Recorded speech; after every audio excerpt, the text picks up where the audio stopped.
لے ہوئی ہے اس کے حوالے سے بات کرنے کے لیے آج ہمارے پاس یہ ترمیم آئی ہے باقاعدہ کل یہ سینٹ آف پاکستان سے منظور ہوئی ہے۔ کچھ وقت سے اس ترمیم کے حوالے سے بات ہو رہی تھی، بلکہ میں کہوں گی کہ کچھ مہینوں سے قیاس آرائیاں تھیں کہ کوئی ترمیم آ رہی ہے، اور ہم نے بار بار میڈیا کو یہ بتایا کہ ہمارے علم میں اس ترمیم کے حوالے سے کوئی اطلاع نہیں، نہ ہمیں آفیشلی بتایا گیا، لہٰذا ہم کسی بھی اسپیکولیشن پر ریاکٹ نہیں کریں گے۔ لیکن پھر کچھ روز قبل ہمارے پارٹی کے چیئرمین جناب بلاول بھٹو زرداری صاحب کو اور صدر مملکت جناب آصف علی زرداری صاحب کے پاس وزیر اعظم شہباز شریف صاحب اپنی ٹیم کے ساتھ تشریف لائے۔ انہوں نے پاکستان پیپلز پارٹی کو باقاعدہ طور پر اعتماد میں لیا اور انہیں بتایا کہ یہ پروپوزلز ہیں جو ہم 27ویں آئینی ترمیم میں لانا چاہتے ہیں۔ 3 نومبر تھا جب ہمارے چیئرمین جناب بلاول بھٹو زرداری صاحب، جو خود اس ایوان کا حصہ ہیں، انہوں نے 3 نومبر کو ایکس اکاؤنٹ پہ جو اپنا ہے اس پر ایک پوسٹ ڈالی، جس پہ انہوں نے بتایا کہ اس طرح وزیر اعظم صاحب آئے ہیں اور ان نکات پر وہ پاکستان پیپلز پارٹی کی حمایت حاصل کرنا چاہتے ہیں۔ تو یہ تو میں سمجھتی ہوں کہ ایک ایسا قدم تھا جسے پاکستان پیپلز پارٹی کے اراکین تو ہمیشہ یہ بات کرتے ہیں کہ شفافیت ہمارے لیے بہت امپورٹنٹ ہے، لیکن جو ہماری جماعت سے نہیں بھی تھے اور جو ہمارے کرٹکس بھی تھے، انہوں نے بھی اس بات کو سراہا کہ بلاول صاحب نے فوراً اس پوسٹ کے ذریعے تمام لوگوں کو اعتماد میں لیا اور بتایا کہ اس طرح کا پروپوزل باقاعدہ طور پر پیپلز پارٹی کے سامنے آیا ہے۔ اس کے بعد چیئرمین صاحب نے خود اپنے اس پوسٹ کے اندر 6 نومبر کی ایک ہماری جو سی کا اعلان کیا کہ صدر مملکت قطر کے دورے پر ہیں اور واپس آتے ہی وہ 6 نومبر کو پاکستان پیپلز پارٹی کا جو ہائیسٹ فورم ہے decision making, central executive committee کا اجلاس بلا لیا گیا۔ اور اس بات کو بھی اپریشیٹ کرنا ضروری ہے کہ صدر مملکت قطر کے دورے سے واپس آئے، ایئرپورٹ سے سیدھا وہ سینٹرل ایگزیکٹو کمیٹی کی میٹنگ میں تشریف لائے۔ تو سر، ہم صرف اپنی اس کمٹمنٹ کا اظہار یہاں پر دہرانا چاہتے ہیں کہ اگر پاکستان کے آئین میں ایک کوئی پروپوزل آ رہا ہے 27ویں ترمیم کی شکل میں، تو وہ اتنا امپورٹنٹ ایشو ہے کہ اس پر ہمیں اپنی پارٹی کی جو اعلیٰ قیادت ہے اس نے فوراً ایگزیکٹو کمیٹی جو پارٹی کی ہے اس کا اجلاس بلایا۔ مجھے نہیں پتا کہ یہ پریکٹس کسی اور جماعت نے کی یا نہیں کی، لیکن میں صرف اپنی جماعت کی ایک ورکنگ آپ کے ساتھ شیئر کر رہی ہوں کہ پہلے پبلک کو اعتماد میں لیا گیا اس ایکس پوسٹ کے ذریعے، اور اس کے بعد اپنے تمام جو ممبرز ہیں ایگزیکٹو کمیٹی کے ان کو بلایا گیا۔ ایک ہم ٹیبل پہ بیٹھے، سر وہ ایک دن کی میٹنگ نہیں تھی یا وہ چند گھنٹوں کی میٹنگ نہیں تھی، وہ میٹنگ 2 روز چلی ہے۔ وہ ایک دن میں ہم ڈسکشن مکمل نہیں کر پائے، لیکن ایک دن کے اختتام پر خود پیپلز پارٹی کے چیئرمین نے میڈیا کو بریفنگ دی، اپڈیٹ دی کہ کیا ڈسکس ہوا ہے، اور دوبارہ کل ہم اس میٹنگ کو کنٹینیو کریں گے۔ تو I just want to share the kind of seriousness and commitment that Pakistan People's Party has shown towards the constitutional amendment that was brought to us by the government on a certain date۔ تو یہ تو ہمارا ایک طریقہ تھا۔ اب سر، کیونکہ یہ یہاں لے ہو چکا ہے، اس سے قبل سینٹ میں یہ لے ہوا، اس کے بعد فوراً and I want to appreciate you particularly here, because ہماری جو ایڈوائزری کی میٹنگ تھی جس کے اندر تمام لوگ ممبرز ہیں بشمول اپوزیشن کے، یہ وہاں پہ آپ نے اعتماد میں لیا تھا تمام لوگوں کو کہ جی پارلیمنٹری جو پروسیجرز ہیں ان کو فالو کیا جائے گا، اور دونوں ہاؤسز کی کمیٹی مل کر جو ہی یہ امینڈمنٹ سامنے آئے گی، آفیشیل ڈرافٹ سامنے آئے گا، تو دونوں ہاؤسز کی جو کمیٹیز ہیں لا اینڈ جسٹس کی، جو دیگر لیجسلیشن کو بھی دیکھتی ہیں، وہ فوراً بیٹھیں گی اور اس پر سیر حاصل بحث ہوگی جس میں تمام اراکین جو اس کے رکن ہیں یا اگر کسی اور کو انٹرسٹ ہوگا تو وہ بھی اس میں آ سکتے ہیں, بیٹھ سکتے ہیں, اپنی کنٹریبیوشنز اس میں جمع کرا سکتے ہیں اور اپنی رائے کا اظہار کر سکتے ہیں. So I think this was it's a very good idea from your side, کیونکہ آپ نے اس کو ایک, میں سمجھتی ہوں اوپننیس جو آپ نے اس میں شو کی ہے پارلیمنٹری فورمز کو انگیج کرنے کی, وہ قابل تحسین ہے. سر اس کے بعد سینٹ کے اندر بھی یہ آ گیا, لے ہوا, یہ میٹنگز ہوئیں, اور میں جانتی ہوں ہمارے آنریبل کالیگز جو اس کمیٹی کا حصہ تھے نیشنل اسمبلی سے یا سینٹ سے, انہوں نے long hours, these were marathon meetings, these meetings went on for many hours. رات کو یہ فارغ ہوتے تھے اور یقیناً بڑا ایگزاسٹیو یہ پورا پروسیس تھا.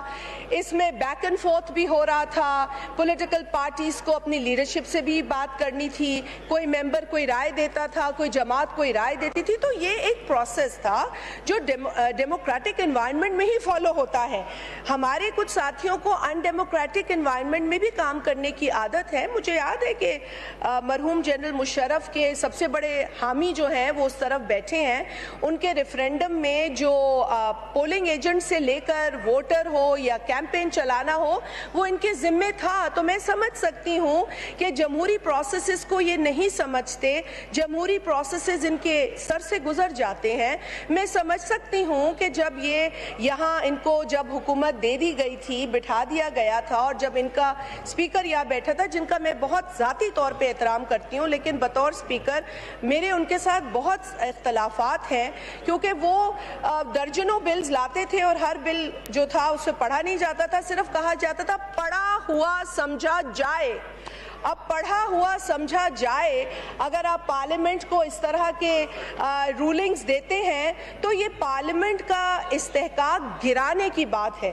لیکن پارلیمنٹ کا استحقاق اس دور میں بہت زیادہ گرایا گیا, جس پر میں نے اس وقت بھی اعتراض کیا. میں آج بھی ان کا احترام کرتے ہوئے ان کی اس رویے اور کانڈکٹ پہ اعتراض ضرور کرتی ہوں. اور آج سر یہ کانسٹیٹیوشنل امینڈمنٹ ہے, again I would say it's a package. Many articles جو ہیں اس میں mentioned ہیں, different نوعیت کے articles ہیں, اور مجھے اس بات کا پر فخر ہے کہ اس پیکج کی فائنل شکل تو خیر فائن ٹیوننگ کے بعد آئی ہے, لیکن اس کے جو خد و خال ہیں وہ ہماری پارلیمنٹ, ہماری جو پارٹی کی ایگزیکٹو کمیٹی کی میٹنگ ہے اس میں ڈسکس ہوئے ہیں. So I am aware, at least I can say that. I don't know how many members sitting here from different respective political parties can claim that, but I can tell you that as a member of that executive committee, my leadership took me into confidence as soon as the government took them into confidence about this proposed constitutional amendment draft. Sir, Senate سے پاس ہونے کے بعد یہاں پر passage کے لیے ایک چیز آئی ہے جس پر ہمیں بات ضرور کرنی ہے. اس میں کچھ چیزیں کسی کو اعتراض ہو سکتا ہے, کوئی حمایت کر سکتا ہے, لیکن میرا خیال یہ ہے کہ اپنی جو گفتگو ہے اس کو اس سوچ کے ساتھ کریں کہ یہ پاکستان کا معاملہ ہے, یہ پاکستان کے آئین کا معاملہ ہے.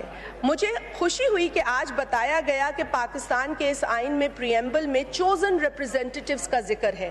ہم بار بار یہ کہتے تھے کہ چوزن ریپرزینٹیٹیوز کو آپ اس طرح ذلیل نہ کریں, آپ چوزن ریپرزینٹیٹیوز کو یہ نہ کہیں کہ میں ان کو رلاؤں گا, میں ان کا اے سی چھین لوں گا, میں ان کو خوار کروں گا, میں ان کی چیخیں نکالوں گا. تو ہم چوزن ریپرزینٹیٹیوز کے لیے یہ عزت آپ سے بہت عرصے سے مانگ رہے ہیں کہ چوزن ریپرزینٹیٹیوز کو آپ عزت دیں. آپ کہتے ہیں قانون کے سامنے سب جواب دہ ہیں اور یہ جمہوریت ہے, تو ہم آپ کو آج بھی پوچھتے ہیں کہ آپ نے کس قانون کے تحت 3 اپریل 2022 کو اس اسمبلی کو ڈیزالو کیا تھا؟ آپ بتائیے, آپ بھی قانون کے سامنے اسی طریقے سے جواب دے ہیں. کل جو موصوف یہاں یہ باتیں فرما رہے تھے، اگین میں ان کا ذاتی احترام کرتی ہوں، لیکن بطور سپیکر انہوں نے وہ کرسی اپنے ڈیپٹی سپیکر کو دے کر اس اسمبلی کو 3 اپریل 2022 کو ڈیزالو کروایا۔ تو آپ مجھے بتائیے کہ آپ نے ایسا کیوں کیا؟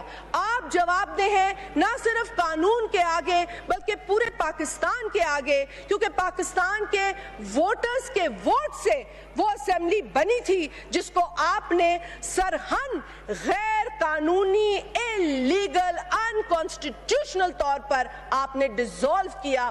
آپ نے اپنے دور حکومت میں اس اسمبلی کو جس طریقے سے چلایا وہ باتیں دور نہیں ہیں۔ ہم یہیں بیٹھے تھے، ہم اس طرف تھے، اور بڑی بدقسمتی کی بات تھی اس دور کے ایک بجٹ سیشن کا میں حوالہ دوں گی، جب اس سائٹ پر بیٹھی ہوئی وہ جماعت حکومت کے اندر بجٹ کی کتابیں اپوزیشن پر پھینک رہی تھی۔ میرے پاس سر میں الفاظ نہیں تھے، it was a state of shock that we were in, کہ یہاں سے مطلب وہ پہلا بجٹ تھا جس پر گورنمنٹ نے بھی ریاکٹ کیا، یعنی کہ وہ شاید اندر کی فرسٹریشن تھی، کیونکہ اس شخص کو یہ فالو کرتے ہیں اس کی ڈکٹیٹوریل مائنڈ سیٹ سے یہ سب واقف ہیں، دے آل نو کہ وہ شخص کیبنٹ میٹنگز کیسے چلاتا تھا، ابرپٹلی اٹھ جاتا تھا کیبنٹ میٹنگ کے ساتھ، کنکلوڈ نہیں کرتا تھا، لوگوں کو ہاتھ نہیں دیتا تھا، سریا میں سب جانتے دے نو، جو عزت دار آدمی ہے وہ قسم کھا کے مجھے کہے کہ میں غلط ہوں، اگر میں غلط ہوں، دیکھیں عزت اور بیزتی اللہ کے ہاتھ میں ہے، وہ کسی انسان کے ہاتھ میں ہوتی تو نہ کسی کی پگڑی رہتی، نہ کسی کی چادر رہتی، نہ کسی کا دوپٹہ رہتا، یہ اللہ نے اپنے ہاتھ میں لی ہے۔ تو لیکن جو غرور اور تکبر نعوذ باللہ ہم نے اس زمانے میں دیکھا، میں کبھی نہیں چاہوں گی کہ وہ ہم اس دور میں دیکھیں۔ کسی کے ساتھ زیادتی نہیں ہونی چاہیے، لیکن جن کے ساتھ زیادتیاں ہوئی ہیں کم از کم آج اس کا اعتراف کریں، آج مانے وہ بیانات غلط تھے، آج کہیں وہ غلط تھا۔ آپ ہمیں بتا رہے ہیں فوج کے احترام کی بات، سر فوج اس اسٹیٹ کا ایک انسٹیٹیوشن ہے۔ شہید ذوالفقار علی بھٹو نے 93,000 سولجرز دشمن کی جیلوں سے آزاد کرائے تھے۔ آج بھی پاکستان اس احسان کو نہیں بھولا، آج بھی وہ 93,000 جو سولجرز تھے وہ پاکستان کے سولجرز تھے۔ شہید ذوالفقار علی بھٹو کو وہ سہرا جاتا ہے، جو ہمیں کل بنگلہ دیش کی یہاں باتیں کی جا رہی تھی۔ شکر ادا کرے کہ یہ شہید ذوالفقار علی بھٹو تھے جنہوں نے کئی باتوں کو اس زمانے میں سامنے نہیں آنے دیا۔ کیوں؟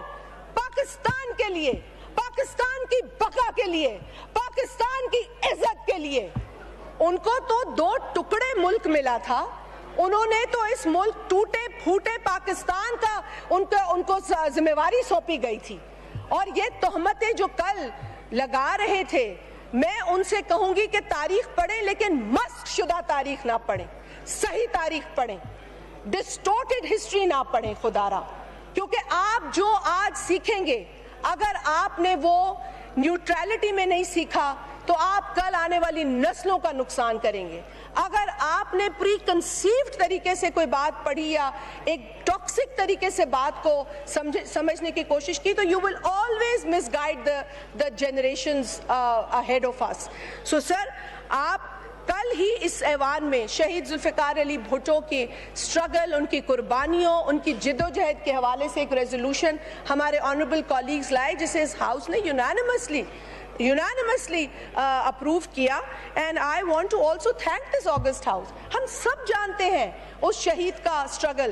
جب آپ کو تعریف کروانی ہے تو آپ بھٹو صاحب کی مثالیں دیتے ہیں، اور پھر یہاں بیٹھ کر جب پیپلز پارٹی پہ حملہ کرنا ہے تو اسی شہید کے اوپر آپ تنقید کرتے ہیں۔ This is a very wrong policy۔ اگر پرائم منسٹر ذوالفقار علی بھٹو نے پاکستان کے لیے کچھ کیا تو وہ ہم سب کے لیے کیا، ہر جماعت کو اس کا ادراک ہے اور ہونا چاہیے۔ اگر شہید محترمہ بے نظیر بھٹو صاحبہ پاکستان کی وزیر اعظم ہونے کے ساتھ ساتھ پوری مسلم امہ کی پہلی خاتون وزیر اعظم ہے تو اس کا صحرا پورے پاکستان کو ملا ہے، وہ عزت پورے پاکستان کو ملی ہے۔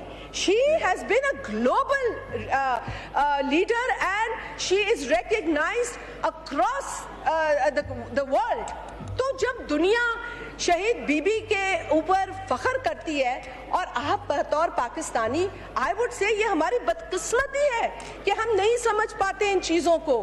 لیڈرز جو آئیکونک ہوتے ہیں انہیں پوری دنیا میں ہر ملک سیلیبریٹ کرتا ہے and we don't understand. And I understand why we don't understand, because ہم politically mature نہیں ہو پا رہے ہیں. Because political victimization جو ہے وہ ہماری priority ہے. لیکن for the record I want to also say that People's Party کے دور حکومت میں ایک پولیٹیکل پرزنر نہیں تھا اور یہ اس کا سہرا صدر آصف علی زرداری کو جاتا ہے. ہم ہمیشہ یہ کہتے ہیں کہ بھی پولیٹیکل ٹیمپریچرز کو اتنا رکھیں کہ ہم پولیٹیکل ڈائیلاگ کر سکیں. آپ کو کسی نے نہیں کہا کہ آپ اپنی رائے کا اظہار کریں, آپ کو کسی نے نہیں کہا کہ آپ اپنی بات نہ کہیں, آپ کریں, لیکن پولیٹیکل انوائرمنٹ کو اتنا کام رکھیں کہ کل کو ہم ملک کے لیے فیصلے جو ہوتے ہیں اس میں بیٹھ کے بات کر سکیں. میری کسی سے ذاتی دشمنی نہیں ہے, آپ نے کچھ میرا ذاتی طور پہ نہیں بگاڑا, لیکن جب آپ اس طرح کی باتیں کریں گے جو لیڈرشپ کے لیے ہوں گی, ملک کے خلاف ہوں گی, انسٹیٹیوشنز کے خلاف ہوں گی, بطور Pakistani I will want the floor to respond to you all. And sir, responsive جواب دوں گی. امیونٹی بات آئی ہے سر, امیونٹی کی یہاں پہ بات ہو رہی ہے, آپ اٹھائیں ذرا. بہت یہاں پہ سر معذرت کے ساتھ صرف جنہوں نے کالا کوٹ پہنا ہوتا ہے ان کے پاس نالج نہیں ہوتی ہے, عام پاکستانیوں کے پاس بھی نالج ہے. اور میں یہ بتاؤں کہ خدارہ کچھ ریسرچ کر کے آیا کریں, دیکھیں کن ممالک میں پریزیڈنشل امیونٹی ہے. بلکہ 2020 کے بھی رشیا کے میں قوانین دیکھ رہی تھی, ادھر تو ان کی فیملیز کو بھی امیونٹی ہے from all sorts of criminal and other cases. اور اس کی ایک وجہ ہے, سر آئین کے اندر جو پریزیڈنٹ کا عہدہ ہے وہ عہدہ ایگزیکٹو نہیں ہے, وہ عہدہ ڈیسیشنز نہیں بناتا, وہ عہدہ پالیسیز نہیں بناتا. اگین یہ عہدہ آج جس شکل میں ہے اس کا سہرا بھی صدر آصف علی زرداری صاحب کو جاتا ہے کہ اگر وہ 17ویں آئینی ترمیم کو جس طریقے سے ایک وہی ڈکٹیٹر جس کو آپ نے ریفرینڈم میں جتایا, وہی ڈکٹیٹر جس کے آپ نے نعرے لگائے, وہی ڈکٹیٹر جس نے پارلیمنٹ کے سارے اختیارات جو ہے وہ قبضے میں کر لیے, اس سے چھڑوائے وہ سارے اختیارات, اور آصف علی زرداری صاحب نے وہ ساری پاورز پارلیمنٹ کو واپس دی. اگر آپ ہی کے پسندیدہ اس شخص کے لاز آج نافذ ہوتے تو پارلیمنٹ میں آپ اور ہم یہ بات نہیں کر رہے ہوتے, کبھی ہمارے پاس یہ رائٹ نہیں ہوتا. So this sir I want to finish. Sir immunity presidents کو دیگر ممالک میں بھی ہے. آئی ٹیک اوفینس ٹو دس جملہ کہ آئی تھنک یہاں پہ میں نے لکھا بھی ہے کہ کہا گیا which was very unfortunate, بار بار ایک باکو ترمیم. قومی اسمبلی کا اجلاس اس وقت جاری ہے اور پیپلز پارٹی کی سینئر رہنما شازیہ مری ایوان میں اظہار خیال کر رہی ہیں. انہوں نے کہا کہ اپوزیشن کو 27ویں آئینی ترمیم کے حوالے سے ایڈوائزری میٹنگ کا حصہ بننا چاہیے تھا. وزیر اعظم نے بتایا کہ وہ 27ویں آئینی ترمیم چاہتے ہیں. وزیر اعظم اپنی ٹیم کے ساتھ صدر زرداری کے پاس آئے. پیپلز پارٹی نے سی میٹنگ میں مشاورت کے بعد ترمیم میں حمایت کا فیصلہ کیا. شازیہ مری نے کہا کہ آئینی ترمیم کے خدوخال کمیٹی میں غور کیے گئے. پی ٹی آئی کے دور میں پارلیمنٹ کا استحقاق مجروح ہوا. اس وقت قومی اسمبلی کا اجلاس جاری ہے اور ایوان میں موجود مختلف نمائندوں کی جانب سے اظہار خیال کیا جا رہا ہے. اب سے کچھ دیر پی آئی کے بیرسٹر گوہر اظہار خیال کر رہے تھے اور اس وقت شازیہ مری ایوان میں اظہار خیال کر رہی ہیں.